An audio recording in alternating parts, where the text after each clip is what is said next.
पिछले श्लोक में कहा था, भगवान श्री कृष्ण कहते हैं कि मैं सज्जनों की रक्षा करने के लिए और दुष्टता को दलन करने के लिए, धर्म की स्थापना करने के लिए हर युग में आता हूँ। परित्राणाय साधूनां विनाशाय च दुष्कृताम धर्म संस्थापनार्थाय संभवामि युगे युगे। तो इस श्लोक पर हम लोगों ने चिंतन किया था और ये भी समझा था कि हम सब के अंदर भगवत्ता किसी न किसी रूप में प्रकट होती है। जब कभी भी हम कोई शुभ कार्य करते हैं और किसी का हित करने के साथ साथ किसी को किसी कष्ट से बचाते हैं, तो कहीं ना कहीं कोई एक झलक हमारे अंदर भगवान की मिलती है। और इससे ये भी एक बात समझ में आती है कि भगवान जिस भावना से प्रकट होते हैं या जिस कार्य के लिए प्रकट होते हैं, तो इसका अर्थ ये भी है कि उनको ये पसंद है कि सज्जनता की रक्षा के लिए हम सबको सहयोगी बनना चाहिए। दूसरा, भगवान को पसंद है कि दुष्ट प्रवृत्तियां, आसुरी वृत्तियां, शैतानियत जो भी संसार में जहां भी जिस भी रूप में बढ़ती हो, हर किसी व्यक्ति को वह जो भी परमात्मा का प्रिय है उसे उस दुष्टता को समाप्त करने में योगदान देना चाहिए। और इस रूप में श्रेष्ठ लोगों का संगठन होना चाहिए। श्रेष्ठ लोगों का संगठन शक्ति के रूप में काम करे और उस कार्य में महत्वपूर्ण होना चाहिए कि सज्जनता बढ़े और सज्जनता का एक बड़ा वर्ग खड़ा होना चाहिए। लेकिन दुष्टता को धीरे धीरे या जितना जल्दी हो सके उसे नष्ट करने का, हटाने का कार्य करना चाहिए। तो यहाँ ये नहीं है कि हम इकट्ठे होकर किसी खास तरह के लोगों को नष्ट करना शुरू कर दें। इसका सीधा अर्थ होता है कि उनके अंदर की जो दुष्ट प्रवृत्तियां हैं उसे हटाएं, उनके अंदर के अज्ञान को, भ्रम को, गलतफहमियों को दूर करें, उन्हें न्याय के लिए प्रेरित करें, उन्हें जो दूसरों के जीवन में धन और संपदा हरण करने की आदत है उस सब से उन लोगों को हटाना चाहिए और उनके द्वारा प्रताड़ित और पीड़ित लोगों को बचाना चाहिए। इसी रूप में आलसी, कामचोर लोग या जो दूसरों की मेहनत का फल छीनने वाले कपटी लोग हैं, उन सब से भी अच्छे लोगों को उन्हें दूर हटाना चाहिए। या तो समाज के एक कोने में कूड़े को एक कोने में इकट्ठा करें और फिर उसके अंदर के जो अपवित्रता है उसे दूर करने की कोशिश करें।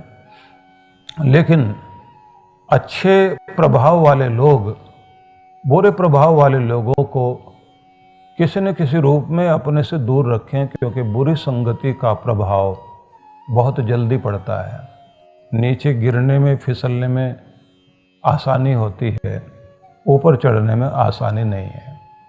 तो भगवान को सज्जनता की रक्षा, दुर्जनता को दूर करना पसंद है।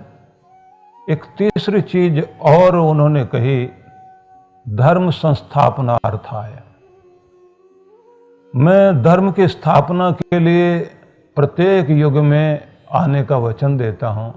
तो इसका मतलब यह है कि उन्हें सबसे ज़्यादा पसंद है कि धर्म की स्थापना होनी चाहिए, लोगों के हृदय में धर्म फैले, समाज में धर्म का प्रभाव आए।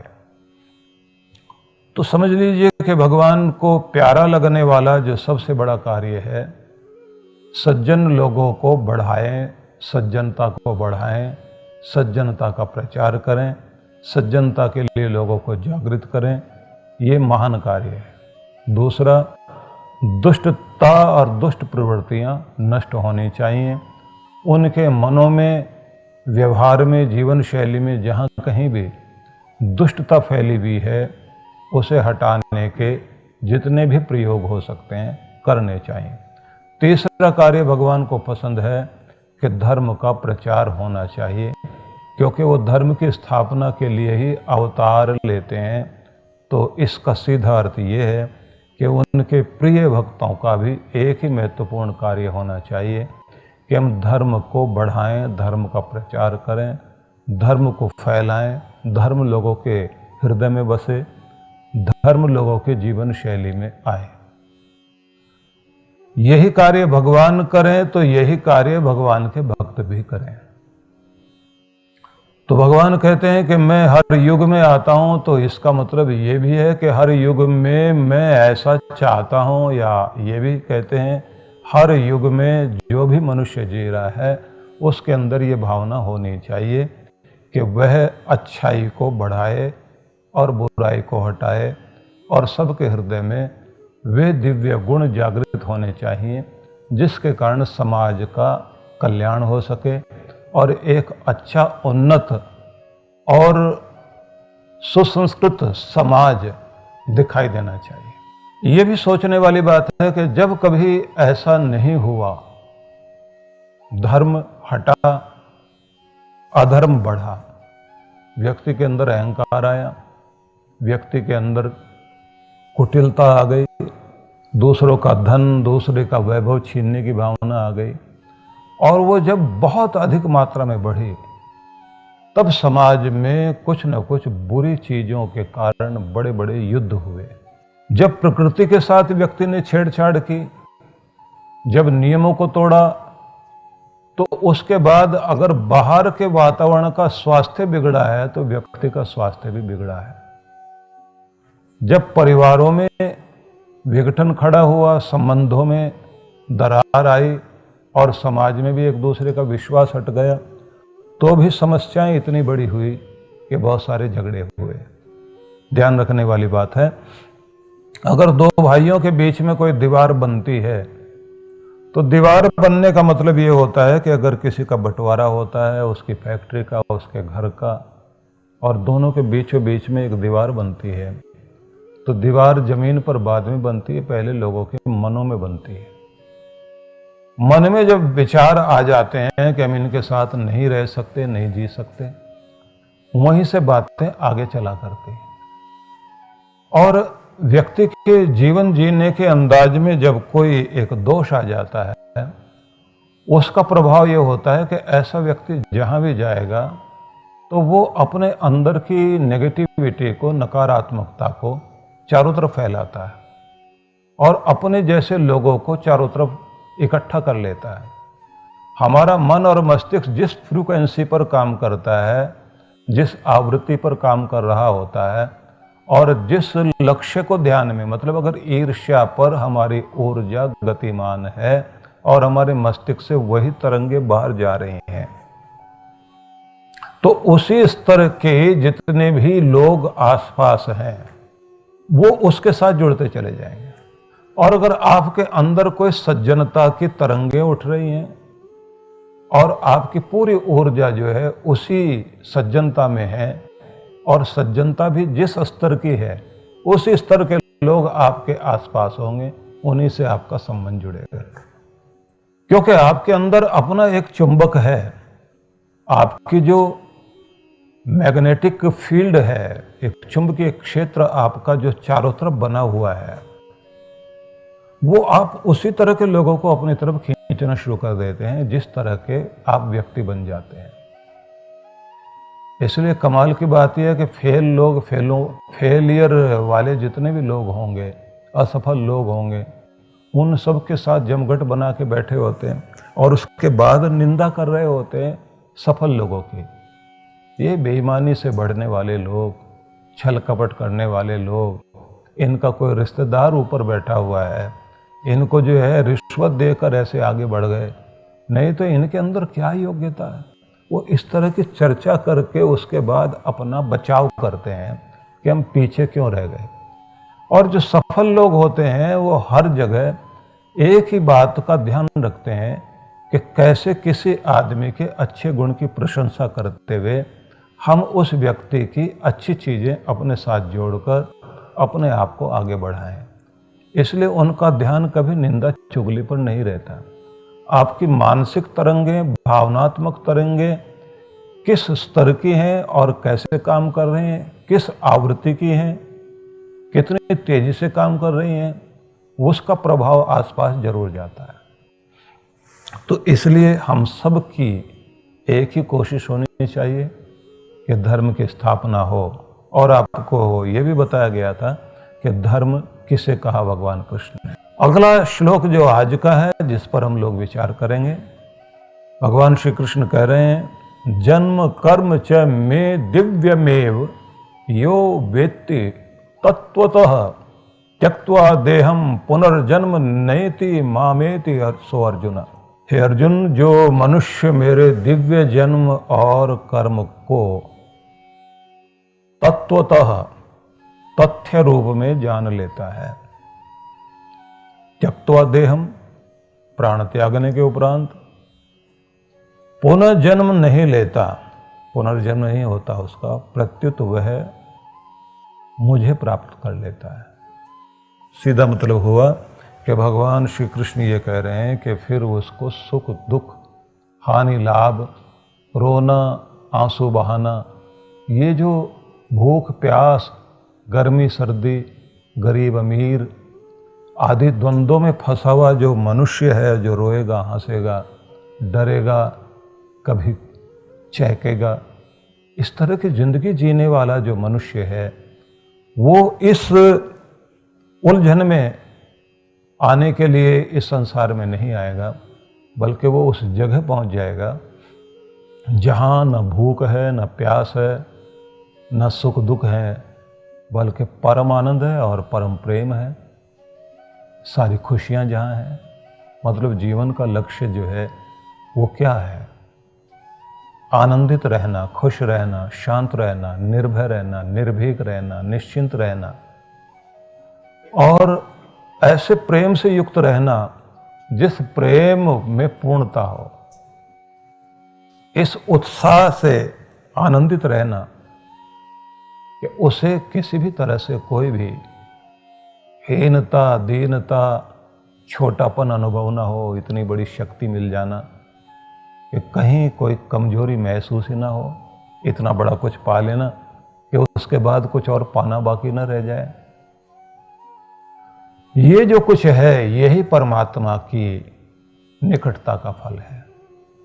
और उसी ऊंचाई में एक साधना करने वाला व्यक्ति जीता है, उसका आनंद ले रहा होता है और जब वह शरीर छोड़ता है तो उसी परम आनंद को प्राप्त करता है। हर एक व्यक्ति अपनी खुशी में और अपने सुख में हमेशा ये सोचा करता है कि ये क्षण बीतने नहीं चाहिए, ये खुशी मेरी हमेशा टिकी रहे, ये मेरे रिश्ते, मेरा प्रेम जो मुझे अपनों से मिल रहा है वो खत्म नहीं होना चाहिए, मेरा सौभाग्य बना रहना चाहिए। कितना बना रहना चाहिए? बोले बरसों तक। बोले वर्ष भी कितने? बोले इतने कि जिसकी मैं कल्पना भी नहीं कर सकता। 100-200 साल, बोले हजारों साल, कि हजार भी कहीं खत्म हो जाएंगे। बोले उससे भी आगे संख्या जहां जाती हो। बस समझ लीजिए वही मोक्ष की स्थिति है कि जहां कोई समय की सीमा नहीं रह जाती। हालांकि ये भी एक अजीब बात है कि आनंद और खुशी और प्रेम जिसे आप पाना चाहते हैं वो जब मिलता है व्यक्ति को तो जितने भी समय तक मिले वो समय कम लगता है। सापेक्षवाद के सिद्धांत में यही तो कहा है कि जो आपको पसंद आता है उसमें समय की अवधि का पता नहीं लगता और जो नहीं पसंद आता उसमें थोड़े से क्षण भी आपके बहुत लंबे लगते हैं। इसलिए दुख की एक रात बिताना मुश्किल है और सुख के 100 दिन पता भी नहीं लगता कब बीत गए और कैसे बीत गए। और यादों में आदमी के वही कुछ बना रहता है। तो इसी को कहा कि फिर दोबारा दुख में पड़ना नहीं पड़ेगा, बस तुम मुझे जान लो। यहां कहा गया है कि मेरे जन्म को, मेरे कर्म को, मेरे दिव्य स्वरूप को जब तुम जान लो, तो यहां जन्म से मतलब क्या हुआ कि मैं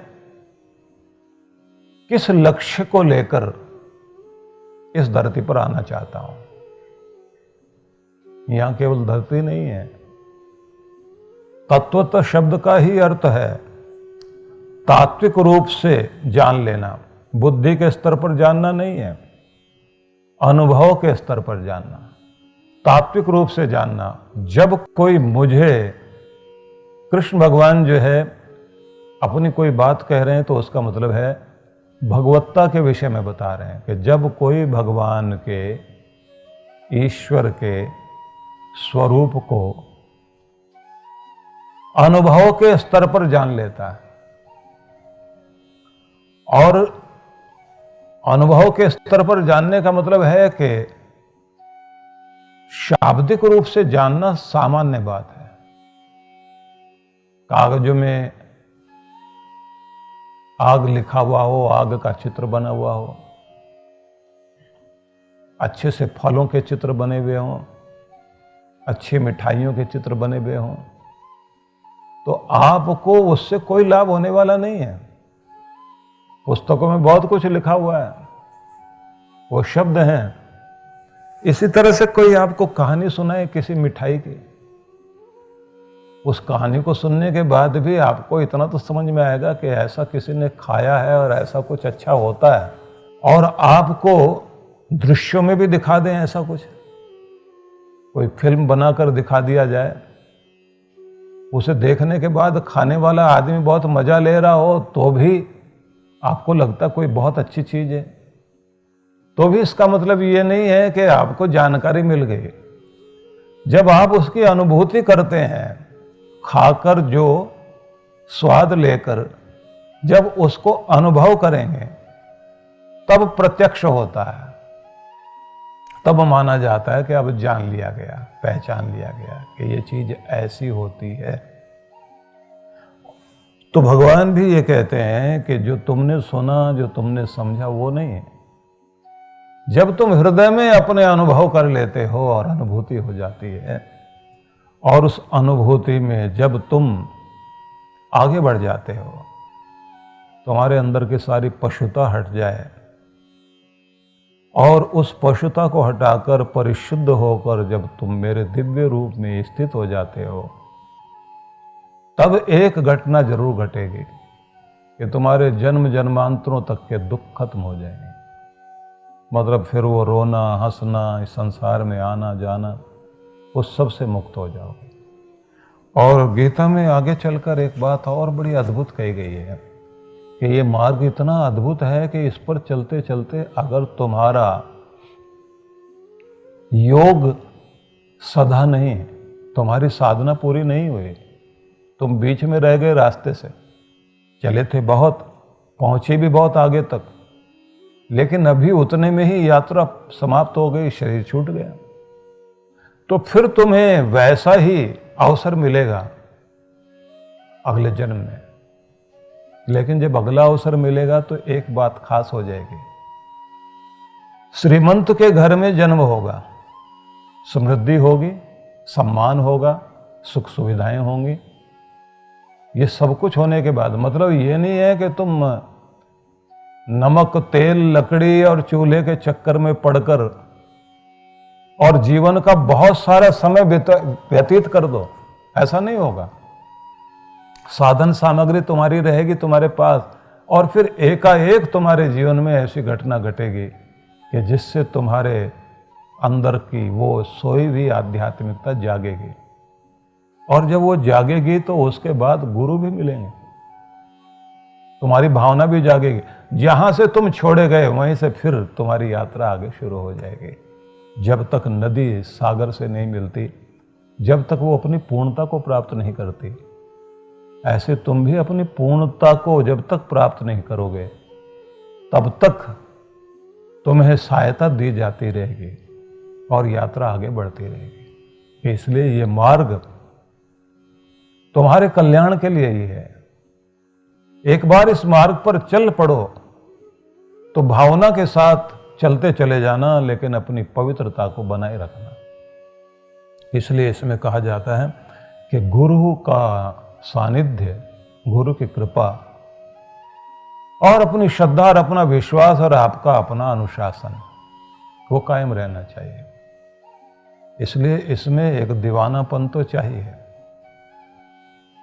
जिसमें कहा जाता है ना कि जब चर्चा होगी तो दीवानों में कौन कौन दीवाने थे, कि उस समय यही कहा जाएगा कि सबसे दीवाना तो मैं ही था। मेरी दीवानगी से बढ़कर किसी की दीवानगी नहीं थी, पागलपन था मेरे अंदर। वो पागलपन गुरु के लिए होना चाहिए, वो पागलपन आपका अपने नियम के लिए होना चाहिए, वो पागलपन आपकी वो श्रद्धा का पागलपन इतना होना चाहिए कि आप भले ही देर से सोए हों लेकिन सुबह आसन पर बैठने के लिए जरूर समय से आकर बैठ जाएं। जिसके अंदर वो पागलपन है उसको कोई कमी नहीं रहेगी, वो पा लेगा, जन्म सफल हो जाएगा उसका। और जिसके अंदर ये पागलपन नहीं है, क्योंकि ये भी होता है कि गुरु उस पागलपन को जगाएगा भी सही, उसके बाद तोड़ता भी है, वो भगा देता है और बड़े अलग तरह से भगाता है। अभी जब गुरु गीता के संबंध में हम लोग चर्चा करेंगे, क्योंकि ये समय आता है गुरु पूर्णिमा के अवसर पर कि कम से कम 7 दिन तक तो हमें गुरु गीता सुननी चाहिए। तो गुरु गीता के समय में आपको मैं बताऊंगा कि बौद्ध परंपरा के साथ साथ जिन लोगों ने तिब्बत में अपने प्रयोग किए वो कितने कठोर लोग थे। और गुरुजेब तो बिल्कुल ही अलग तरह का व्यक्ति था, यूरोप से चलता हुआ, और जो अमेरिका में जाके बैठ गया तो उस आदमी का तो लंदन में अजीब प्रयोग किए उस आदमी ने। अद्भुत व्यक्ति था, प्रयोग करता था लोगों पर, उनके अंदर की भगवत्ता को, शक्ति को जागरण करने के लिए तरह तरह के प्रयोग करता था। लेकिन कमाल ये होता था उसको सुनने के लिए पागल होकर लोग आते थे कि इनको सुनना अपने आप में एक बड़ी बात है। और उसके बारे में लोग उल्टी सीधी चर्चा करते थे तो भी लोग ये कहते थे कि चर्चा कुछ भी उसके बारे में बुरी कर लेना, लेकिन आदमी ऐसा अजीब है कि उसको सुनने के बाद आदमी आदमी नहीं रहता, कुछ ना कुछ उसके अंदर चेंज आता जरूर है। जब उसके प्रति लोग ज्यादा आकर्षित होते थे तो फिर वो तोड़ता था उसको। टाइम दिया 10 बजे का कि सुबह 10 बजे कार्यक्रम शुरू होगा, वो शाम को 8 बजे पहुंच रहा है और पता लगा आने वाला है। 8 बजे पहुंचने की खबर मिल गई तो लोग फिर भी बहुत सारे तो भाग गए, कुछ रह गए। उसके बाद में वो पता लगा आ ही रहा है और फिर कहा कि नहीं अभी नहीं, वो आपने गलत सुन लिया था, सुबह के 10 बजे नहीं, रात के 10 बजे हैं वो। अब उसके बाद भी जो और भागने थे वो भी भाग गए, अब कुछ ही बचे हैं और 10 बजे खबर आ गई। वो आज 10 बजे की बात नहीं, वो कल 10 बजे की बात है। और उसके बाद में लोग माथा पीटते हुए जाएंगे किस पागल के पीछे पड़ गए और ऐसा क्या ज्ञान सुनना है।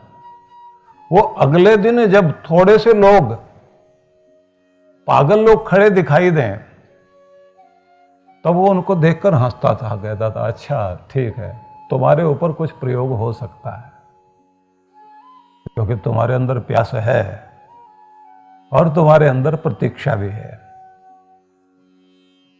तुम्हारे अंदर अभिप्सा है, तो तुम कुछ अच्छी लकड़ी हो जिससे कुछ बनाया जा सकता है, तो तुम चलो मेरे साथ। उसके बाद भी अगर वो उन पर प्रयोग करे तो उनमें भी कोशिश करता था, जो भाग सकते भाग जाएं। अभी अगर आप देखें तो अब गुरु जोड़ने में लगे हुए हैं, उनको कुछ मिले ना मिले, व्यक्ति को, शिष्यों को कुछ मिले ना मिले, लेकिन गुरु के पास भीड़ होनी चाहिए। और ये व्यक्ति है कि जो आए हुए को भगा रहा है और भगाने के बाद भी जो कहता है कुछ खास बचने चाहिए, नहीं तो सारे भेड़ बकरियों को हाँक करके मैं क्या करूंगा, समय खराब हो जाएगा। उसके बाद जब वो प्रयोग करता था, उसके प्रयोग चमत्कार तो घटाते ही थे, क्योंकि गुरु जब तक चुनेगा नहीं और शिष्य में जब तक दीवानापन नहीं आएगा तब तक घटनाएं कैसे घट पाएंगे। इसलिए जब किसी के जीवन में उसके हृदय में परमात्मा का आविर्भाव होता है और उसकी साधना आगे बढ़ती है, वेदों में लिखा तमेव विदित्वाति मृत्युमेति नान्य पंथा विद्यते यनाय।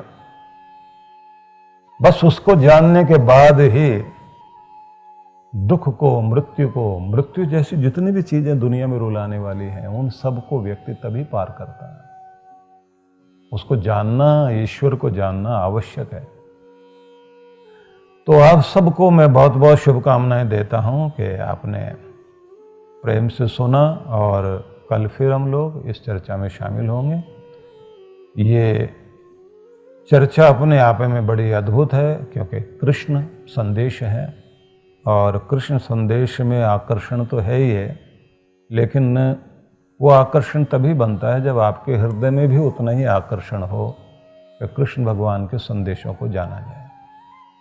कल मिलते हैं। ओम शांति शांति शांति ओम।